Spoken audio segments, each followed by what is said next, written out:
Today's your lucky day. In this video, you'll get free instructions for making this applique shamrock using the needle turn method. It's a good technique to learn. Once you master needle turn applique, you'll be able to tackle most applique projects. Ready to begin? One great advantage to learning needle turn is that you only need a few supplies, and most of these you probably already have on hand. You'll use a pencil and paper for pattern making.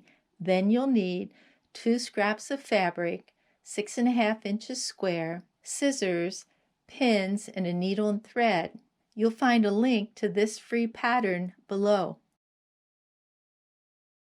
If you have a light box, you can place your fabric over that and then trace the shamrock, or you can make a paper pattern and then trace around that. Pressing the halfway marks will make placement of the shamrock much easier. You just need to line up these fold lines with the crevices.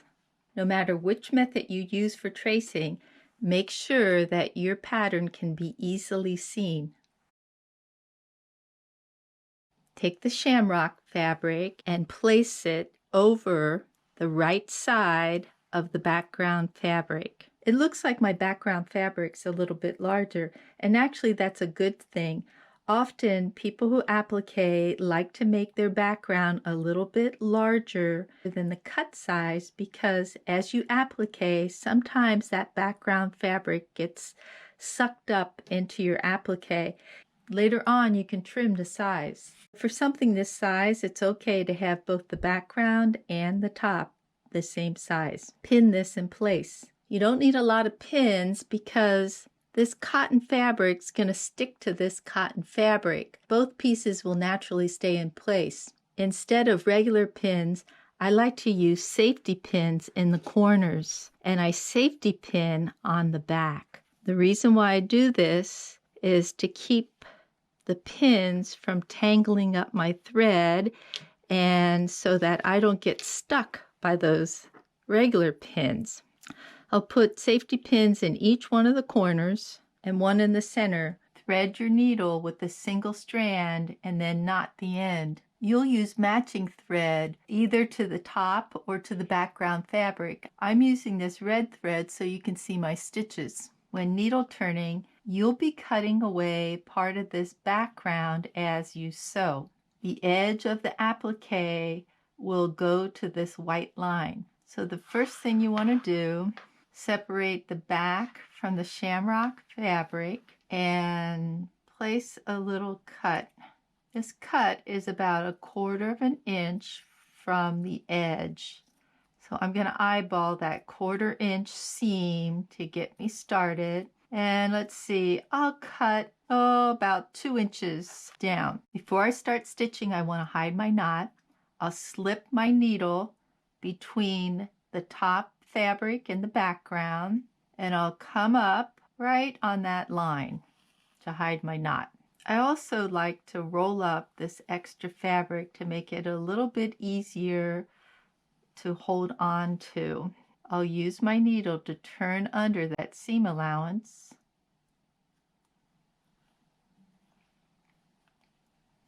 And I want to make sure that I don't see any of this white line, which is probably hard to see on the camera, but let me turn this down. And when I've got that turned, I'll take 1 stitch right next to where I came up. I'll scoot over about 1/8 inch.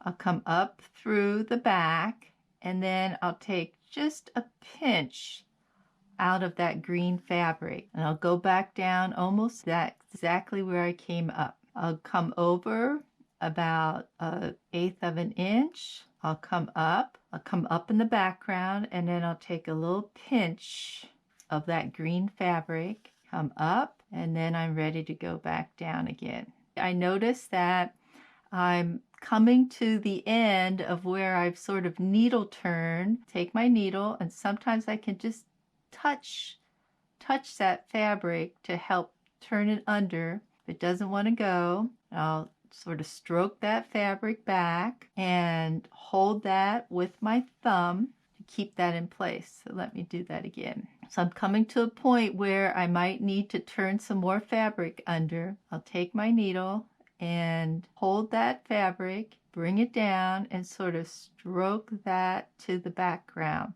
and hold that in place with my thumb. If I notice that the white marking on the edge of my applique is showing, I can just take this and push it under a little bit more. So let me get my thumb over here. I'm going to come up about 1/8 of an inch over from that last stitch. I'll go back down, and I actually like to stitch like this. Scoot over, and I come through the back of the fabric, and then that little extra tad of that green fabric, and I'll go back down. I'll scoot over, come up, and I'll continue in this manner. When I let go of this fabric, sometimes it has a tendency to bounce back up.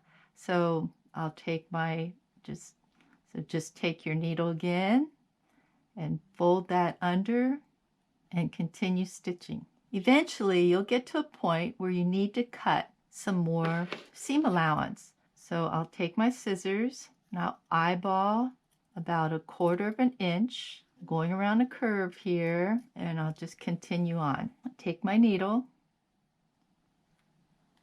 put that underneath, and I've put too much white, so I can take my needle and just sort of pull that out. So let's do that again. Take my needle and put some under. I notice that there's a little too much under now, so I can take my needle to just pull that out a bit to where I want it, and then continue stitching. When you go around a curve, you usually end up with a little extra fabric. It sort of wants to crumple up there. So take your needle and get it to go down in place and continue stitching. I see that there's a little section that's wanting to jump up there, so I'll pull that down with my needle. Now I'm going to be going in this direction, so I like to readjust, roll this side up, just makes it more comfortable in my hand, and I'll take my needle and pull that back. If I find that there's not enough to pull, because when you get close to that cut, it's hard to do.